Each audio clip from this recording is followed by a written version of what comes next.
My name is Linnea Hayes, and I have always been a creature of the quiet places. My world is one of soil and sky, of the patient unfolding of leaves and the silent language of roots. I am a botanist, a conservation scientist, living in the small coastal city of Port Blossom, a place perpetually washed clean by Pacific Northwest rain, where the air smells of salt and damp cedar. My life, like the ecosystems I study, is built on a delicate balance, one I fought hard to establish and even harder to maintain. For most of my life, I was a misplaced seed, a wildflower trying to sprout in a patch of meticulously manicured, yet strangely barren lawn. This is the story of how I learned to stop waiting for the right conditions and, instead, cultivated my own garden. That Christmas, I was working late at the Terra Verde Institute, wrestling with grant proposals that held the fate of a local watershed in their dense, bureaucratic paragraphs. Meanwhile, my parents and my sister told my 16-year-old daughter, Nora, that there wasn't space for her at their dinner table. She ended up driving herself home through the rain-slicked dark, spending the holiday alone in our quiet house. I didn't raise my voice or create a scene. I responded with a quiet, deliberate action. By the next morning, my parents discovered a letter on their doorstep, and the carefully constructed piece of our lives began to unravel, not with a bang, but with the slow, inevitable collapse of something rotten at its core. The rain was a steady, rhythmic drumming on the roof of the institute when I finally locked my office door. It was just shy of 11 on Christmas Eve. A deep, bone-weary exhaustion had settled into me, the kind that comes from hours of staring at a screen, trying to translate the vital, humming life of a forest into words that could sway a committee. The drive home was a blur of glistening asphalt and the hypnotic sweep of the windshield wipers. When I stepped inside, the silence of the house felt different. It wasn't the peaceful quiet of a sleeping home, it was a heavy, hollow silence. Then I saw them, Nora's scuffed leather boots, still damp from the rain, placed neatly by the door. My heart gave a little lurch of confusion. On the worn armchair in the living room, her winter coat was draped over the side, and next to it sat her small duffel bag, still zipped. My daughter was curled on the sofa under a single afghan, her body held in a tight, protective ball, as if she were trying to make herself smaller. A chill that had nothing to do with the winter air crept over my skin. She was supposed to be at my parents' house. It was their sacred Christmas Eve tradition, the whole extended family crammed into their little bungalow for a chaotic dinner, followed by an overnight stay for the grandchildren. Nora, with her brand-new driver's license, had been so proud, so excited to drive herself this year. "It shows I'm responsible, Mom," she'd said, her eyes shining with earnestness. She had left hours ago, determined to arrive exactly on time. My husband, Owen, was on a 24-hour shift at the fire station, so the plan had made perfect sense. Until, clearly, it didn't. "Nora," I whispered, crossing the room. Her eyes flickered open instantly, dark and shadowed. She hadn't been in a deep sleep. "Hey, Mom." Her voice was thin, fragile. I knelt by the couch. "Sweetheart, what are you doing here? Is everything okay?" She sat up, pulling the afghan tighter around her shoulders. "They said there wasn't any room." I blinked, the words not quite registering. "Room? Room where?" "At the table," she said, her gaze fixed on a loose thread on the blanket. Her voice caught, a tiny fracture she tried to smooth over with a shrug. It was a poor imitation of nonchalance. "They said they weren't expecting me. That too many people had shown up." She took a breath. "Grandma said she couldn't just conjure a chair out of thin air." She looked annoyed. Like me being there was a problem she didn't have time to solve. My own childhood, a long series of similar, smaller paper cuts, flashed through my mind. "But you were on time, weren't you?"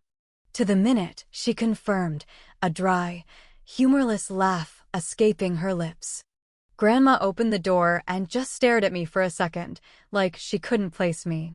Then she said, "Oh, Nora, we're just bursting at the seams this year." She paused, pulling her knees up to her chest. Then she said there wasn't a bed either. That was the second part. She said she didn't want me driving home so late, but she also had no place to put me. It was like a contradiction they wanted me to solve for them. So I did. I left. A cold knot formed in my stomach. Did anyone offer you a ride? Did anyone even ask if you'd eaten? Another shrug, this one heavier. The table was full. Avery was in my usual spot, next to Grandpa. He was listening to her talk about her riding competition like she'd just discovered a new star. Avery was my sister Tessa's daughter, the family's little sunbeam. No one really looked at me. Grandma just kept saying, "It's a madhouse, just a madhouse," and Aunt Tessa just nodded and smiled. So I left. Her eyes darted to the small coffee table beside the couch. I had a granola bar when I got home. I followed her gaze. There it was. An empty wrapper from a high-protein bar she kept in her backpack for hiking and a half-full glass of water. That was her Christmas Eve dinner. A feeling I hadn't allowed myself to feel in years began to stir in my chest. It wasn't the hot flare of rage, it was a cold, brittle certainty, the feeling of permafrost forming deep inside. The kind of cold that precedes a seismic shift. "I wasn't that hungry anyway," she murmured, her voice thick with unshed tears. And that's when her defenses crumbled. She fought it, oh how she tried. Her chin trembled, she bit her lip, blinking rapidly at the ceiling as if she could physically hold the tears back. But they came, silent and steady, tracing paths down her pale cheeks. "I just felt like I was imposing," she whispered, the words muffled by her hands. "Like I'd made a mistake by showing up. Like I was a weed in the garden. A weed in the garden." My own words, from a long-ago conversation, turned against my child. "I even baked those lemon rosemary shortbread cookies," she added, her voice breaking completely. "The ones Grandma said she loved. I thought they'd have enough food, but I wanted to bring something special." I sat on the edge of the couch and wrapped my arms around her. She didn't hesitate.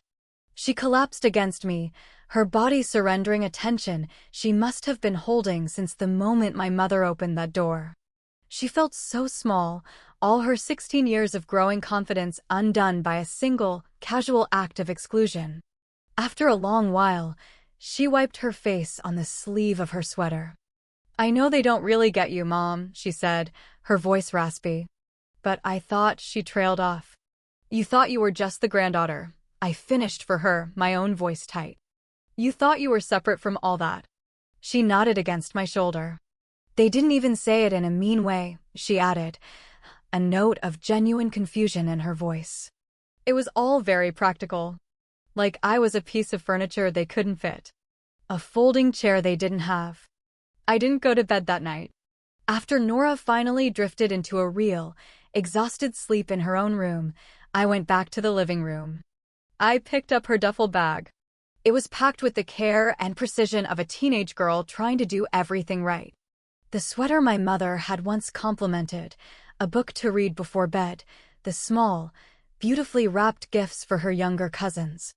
And nestled in a side pocket, a small, festive tin. I opened it.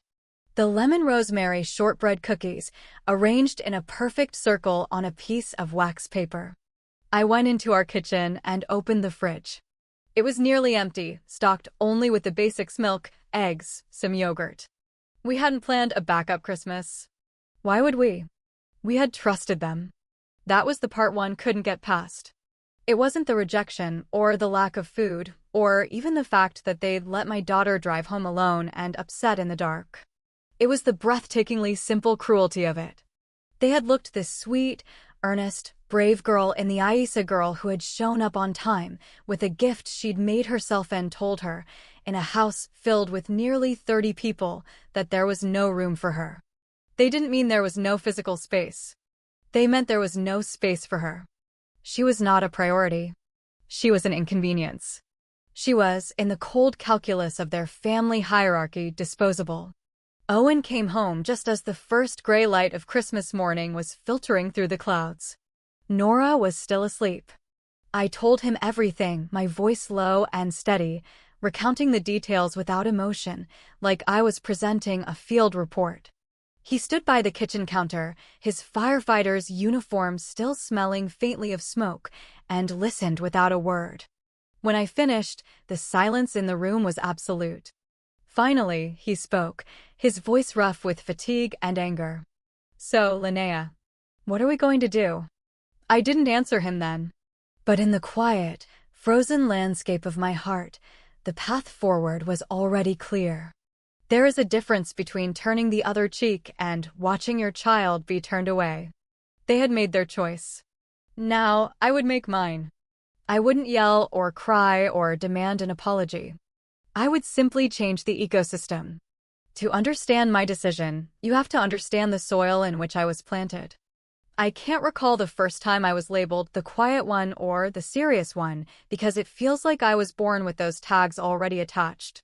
While my older sister, Tessa, was a sun-drenched dahlia, demanding attention with her bright, loud colors, I was more like a fern in the shade, content to observe the intricate patterns of the world. When I was 7, I spent an entire summer mapping the ant colonies in our backyard, drawing elaborate diagrams of their trails and noting their food sources. My father, a man who measured life in overtime hours at the lumber mill and the number of beers in a case, found it baffling. "Why would you watch bugs when you could watch TV?" he'd ask, shaking his head. Tessa, meanwhile, was learning cartwheels and charming every adult she met. She knew how to perform. I only knew how to study. This difference became a chasm as we grew. Tessa was the social barometer of the family, effortlessly popular, her life a series of dramatic, but ultimately harmless crises that kept my parents engaged. I was the one with my nose in a book, fascinated by biology, by the elegant, ruthless logic of the natural world. In a family that valued conformity and celebrated the comfortably average, my quiet ambition was seen as a kind of arrogance. "Showing off again, Linnea," my mother would sigh when I'd try to share something I'd learned from a documentary. They never financially supported my education. College, for them, was an abstract, fancy notion for other people's children. I got there on a full scholarship, a fact they greeted not with pride, but with a kind of weary suspicion. "Well, I hope you don't get too smart for your own good," my mother had warned me. "No man wants a wife who's smarter than he is." I paid my own way through my master's degree and PhD. By working in the university's greenhouses, my hands deep in the soil that had always felt more like home than my parents' house. I met Owen there. He was a volunteer firefighter taking a botany course for fun. He didn't find my passion for nutrient cycles and mycorrhizal networks strange. He found it fascinating. He saw me, not the label my family had assigned me. When I finally secured my position at the Terra Verde Institute, it felt like I had reached the canopy after a long, slow climb from the forest floor. Owen and I bought a small, modest house with a big yard for a garden in Port Blossom. For the first time, I felt rooted. And that's when the calls began. Not from a place of shared joy, but of perceived opportunity. It started small. "Linnea, your father's truck needs new tires. We're a little short this month." Then it grew. "Linnea, can you talk to that lawyer friend of Owen's? Your Uncle Thomas is in a bit of a bind." When my parents announced their early retirement decision based on wishful thinking rather than financial planning, they had nothing. No savings, no pension to speak of, no home of their own. They had drifted from one rental to another their whole lives, always one step behind on the rent. So, I stepped in. I found a small but lovely cedar-shingled bungalow on Hawthorne Lane, a few miles from us. I used the money I had painstakingly saved, the money that was supposed to be our own safety net, and bought it. I put the house in my name, but I gave them the keys. "Just live here," I told them. "Don't worry about a mortgage." It was a gift, I said. A way of thanking them. For what, I was no longer sure, but it felt like the right, daughterly thing to do. Over the next 7 years, I paid the mortgage, the property taxes, and, more often than not, the utility bills and unexpected medical expenses that their meager Social Security didn't cover. I became their silent, invisible foundation. The breaking point began 3 weeks before that Christmas. Tessa called me, her voice buzzing with excitement. Her daughter, Avery, had been accepted into an elite summer equestrian camp on the East Coast. "She has a real gift, Linnea," just like you have with your plants, she'd said, a line designed to flatter and disarm. This could be her future. That's wonderful, Tessa, I said, genuinely happy for my niece. It is, she agreed. But it's expensive. She named a figure, $5,000.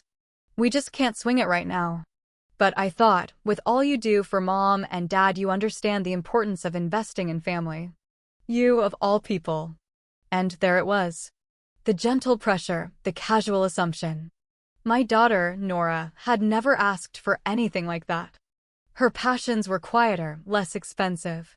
She spent her summers volunteering at the local animal shelter or hiking the coastal trails, sketching the flora and fauna in a worn notebook. She wouldn't dream of asking for that sum of money, not because she didn't have dreams, but because she was considerate. She was aware of the sacrifices Owen and I made. I took a deep breath. Tessa, I'm so sorry, but I can't. We just don't have that to spare right now. I explained, gently, that I was still carrying the mortgage on our parents' house, that we were trying to build up our own savings for Nora's future. The warmth in her voice vanished, replaced by an icy disappointment. Wow, Linnea. Must be nice to sit on all that success and be so careful. She's your niece. I guess I thought you'd want to support her. Some people are just naturally more generous, I suppose. The implication was clear.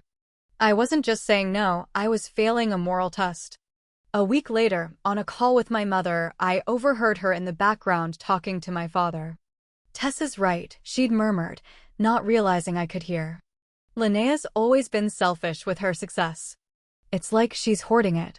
Holding Avery back, just like she always made Tessa feel second best. I didn't argue. I didn't defend myself. I just absorbed the sting of it and filed it away. It was the price of saying no. I just hadn't realized how high that price would become. A few weeks later, Nora packed her overnight bag, her heart full of holiday spirit, ready to go to the family Christmas dinner. She was excited to prove she was grown up enough to drive herself. I watched her go, a flicker of unease in my heart that I dismissed as my own baggage. I reminded her to text me when she arrived. She did. The text simply said, "Here. Love you." Hours later, I came home to find that love had been returned to sender unopened. I found her on the couch, her Christmas spirit extinguished, her dinner a granola bar and a glass of water. As I sat in the silent kitchen, the tin of her carefully baked cookies on the counter beside me, I replayed every mortgage payment, every covered utility bill, every, just this once, Linnea, that had turned into a permanent expectation. They hadn't just run out of chairs. They had run out of gratitude. They had run out of love. And they had used my daughter, my quiet, kind, wonderful daughter, to deliver the message. That was the moment the quiet observer in me finally decided to act. I wasn't going to trim a few branches. I was going to uproot the whole diseased tree. The drive over on the morning of December 26th was silent. Owen sat beside me, his hand resting on the center console, not touching me, but there. A steady, grounding presence. The world outside the car was muted, gray, and damp, a typical Port Blossom winter morning. The holiday cheer of the previous days had evaporated, leaving behind a quiet, hungover stillness. My parents' street, Hawthorne Lane, was still. A few houses had inflatable snowmen sagging on their lawns. When we pulled up to the bungalow, I saw Tessa's car was still in the driveway, alongside my uncle's sedan. They were still celebrating. Or, more likely, nursing their festive hangovers with coffee and leftovers. We got out. The air was cold, carrying the scent of wood smoke and wet pine needles. I clutched the crisp, white envelope in my hand.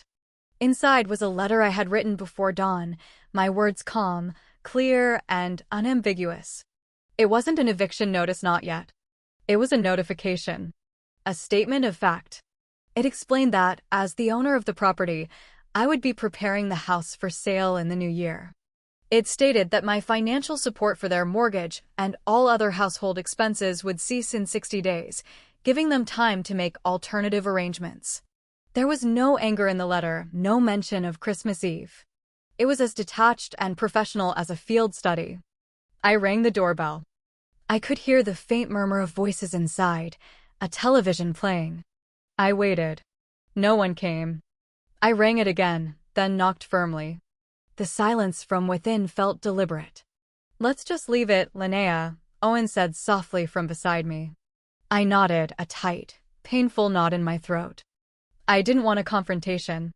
I just wanted this to be done. I carefully tucked the envelope between the screen door and the main door, wedging it securely against the frame where it couldn't be missed. As I turned to walk back to the car, the front door creaked open. It was my mother, wrapped in a plush, crimson robe, a remnant of some past Christmas. She looked tired, her face puffy. She didn't see us at first. She bent down, picked up the envelope, and tore it open with an impatient flick of her wrist. I watched her face as she read. It was a slow-motion study in emotional transformation. First, confusion. Then, dawning comprehension. Her face drained of color, leaving a pale, mottled mask of disbelief.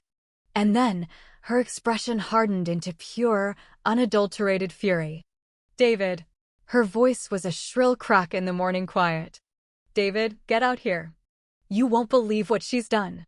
My father appeared in the doorway behind her, still in his wrinkled clothes from the day before.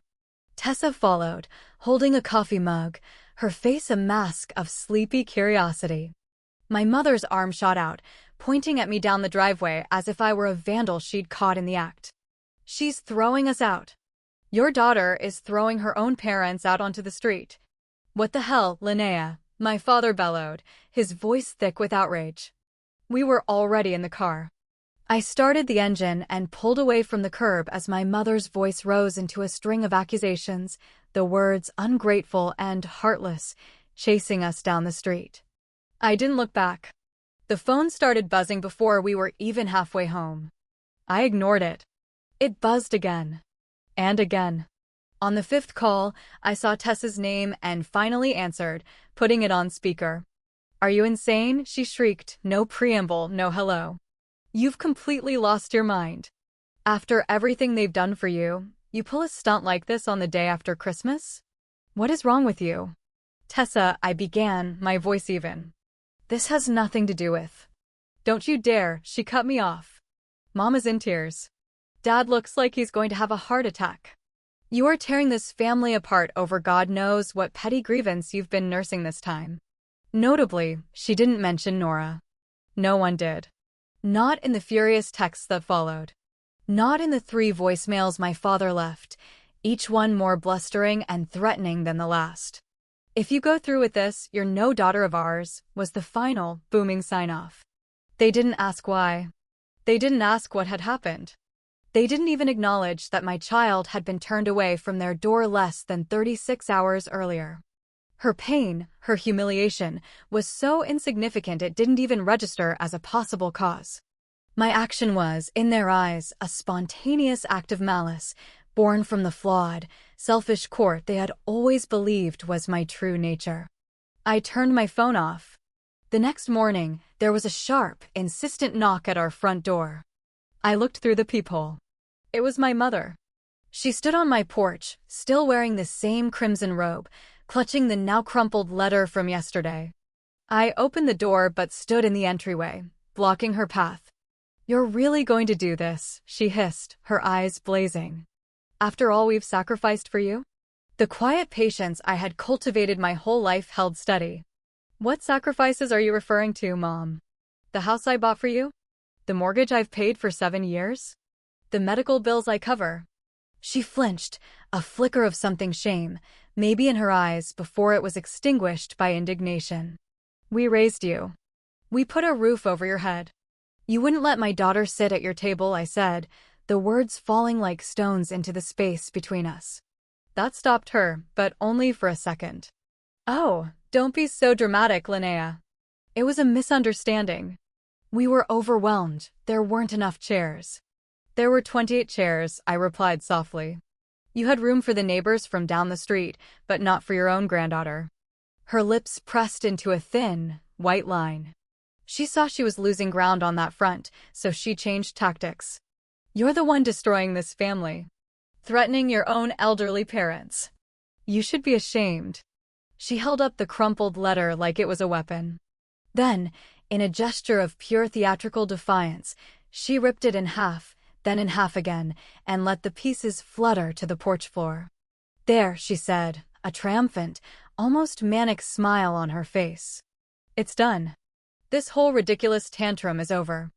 Now, if you want us to forgive you for this little episode, you will apologize and you will pay for Avery's equestrian camp." She actually said it. "If you want us to forgive you." I just looked at her. I didn't say a word. Because in that moment, I saw everything with a clarity that was both devastating and liberating. They had never taken me seriously. Not as a child with a passion for science, not as a young woman earning her own way, not as a doctor of botany, and certainly not now. I was not a person to be respected. I was a resource to be managed. An asset that had suddenly stopped performing as expected. My letter wasn't a boundary, it was a tantrum. My decision wasn't a consequence of their actions, it was an episode. They genuinely believed they held all the power. They believed that a symbolic tearing of a paper could nullify a legal and financial reality. They believed I would, as I had always done, eventually fold. I watched her walk away, muttering to herself about my selfishness, her shoulders squared with the self-righteousness of the victor.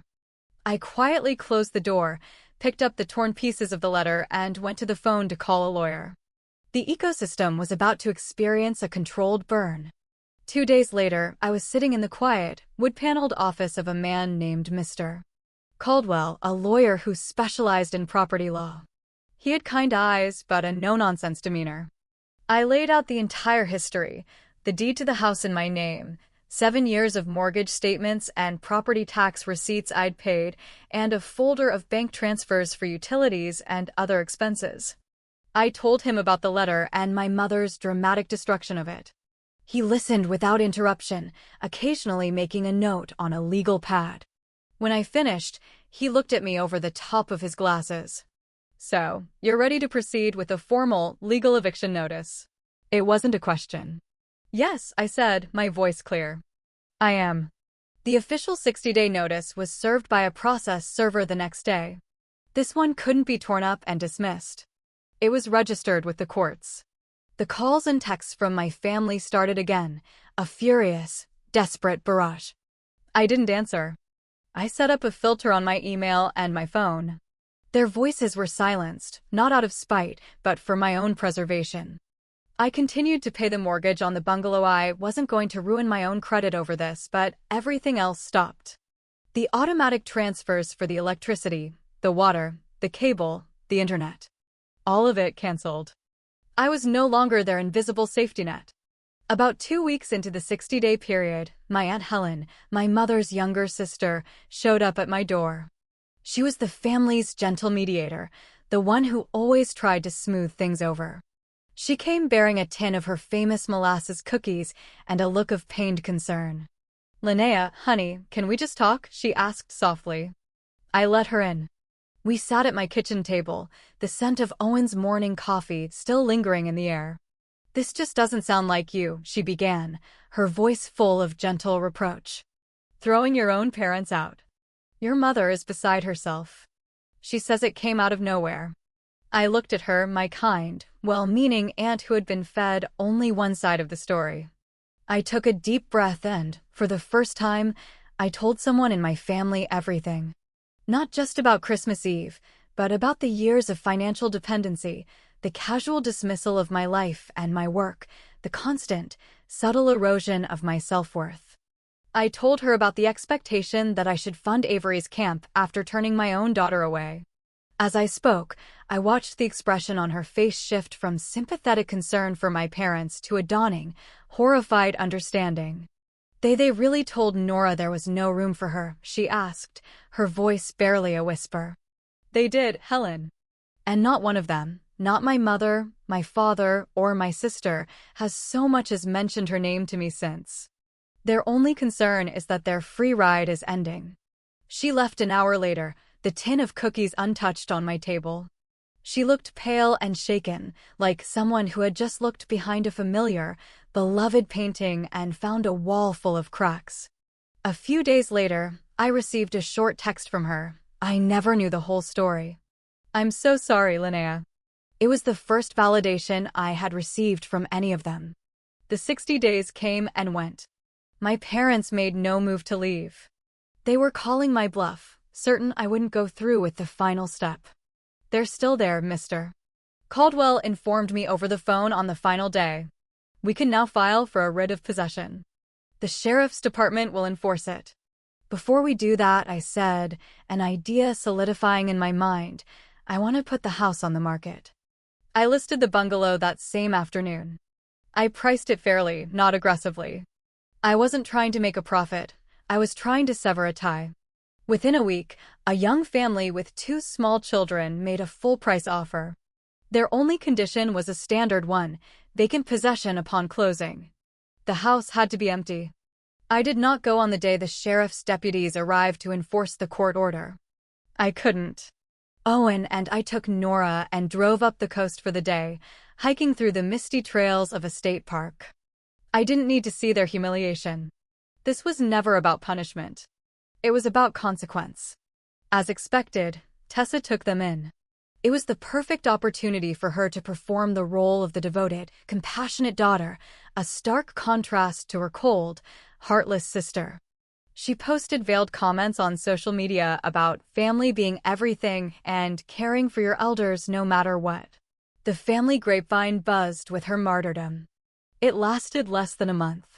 One evening, my doorbell rang. It was Tessa. She looked exhausted, her hair scraped back in a messy ponytail, dark circles under her eyes. I can't do it anymore, she said without any preamble, her voice frayed. I'm going to lose my mind. Mom criticizes my cooking. Dad complains that my kids are too loud and messy. They argue with each other constantly. My house feels like a war zone. It's impossible. I leaned against the doorframe, waiting. They need to find a rental, she said, finally getting to the point. But they don't have enough for a security deposit and first month's rent. I thought you could help. Just a little. It's the least you could do. I looked at my sister, at the woman who had stood by and watched our parents wound my daughter, who had then used the situation to cast herself as a saint. The well of my sympathy for her was completely dry. No, Tessa, I said, my voice quiet but firm. I can't. No? What do you mean no? You were there on Christmas Eve, I said. You saw what they did to Nora. You heard what they said. And you did nothing. You chose your side then. This is the result of that choice. It's not my problem to solve. She stared at me, her mouth opening and closing silently for a moment. Then a look of pure fury flashed in her eyes. She turned without another word and stormed back to her car. A week later, I heard through Aunt Helen that Tessa had given our parents an ultimatum, find their own place, or she was changing the locks. They ended up in a small, grim 2-bedroom apartment above a laundromat on the industrial side of town. The pension and social security they had was just enough to cover the rent and basic groceries, nothing more. The life of comfortable, subsidized retirement they had taken for granted was gone. The sale of the bungalow closed. The money went into a trust fund for Nora's education and future. It was clean. It was hers. 2 years have passed. The silence from my parents and sister is now a permanent fixture in our lives, as solid and unremarkable as the fog that rolls in from the bay each morning. They remain in that small apartment, a monument to their own pride. From what I hear, they tell anyone who will listen that they were victims of a cold, vindictive daughter who abandoned them in their old age. But the story has lost its power. The truth, like a persistent root, found its way through the cracks. No one in the wider family rushes to their aid anymore. This afternoon, Nora and I are in our garden. The late summer sun is warm on our backs. She is home from her first year of college, where she is studying environmental science, her passion now her purpose. She is thriving. She moves with a confidence that is deep and real, no longer the fragile girl trying to make herself small enough to fit into spaces that were never meant for her. We work in comfortable silence, weeding the beds of native perennials I've cultivated. Her hands, like mine, are stained with rich, dark earth. You know, she says, sitting back on her heels and wiping a smudge of dirt from her cheek, I don't miss them. I thought I would, but I don't. I know, I say, snipping a dead head from a columbine. I don't either. My phone buzzes on the small wooden bench nearby. An unknown number. I already know who it's from. A familiar pang, not of guilt, but of old sorrow, flickers in my chest. I let it go, like a breath. I don't check the message. Nora follows my gaze and gives me a small, knowing smile. They'll probably never stop, she says, not with bitterness, but with a simple acceptance of fact. Probably not, I agree. But their messages can't take root here anymore. We have built a different kind of life, Owen, Nora, and I. It's smaller, quieter, and infinitely more peaceful. We chose to protect our own small ecosystem. We learned that sometimes, the most loving act is not to keep giving, but to stop enabling. It's to build a wall, not to keep others out, but to protect the fragile, precious life growing within. We didn't tear a family apart. We simply walked away from the toxicity that was poisoning us, and in the space we cleared, we finally began to grow.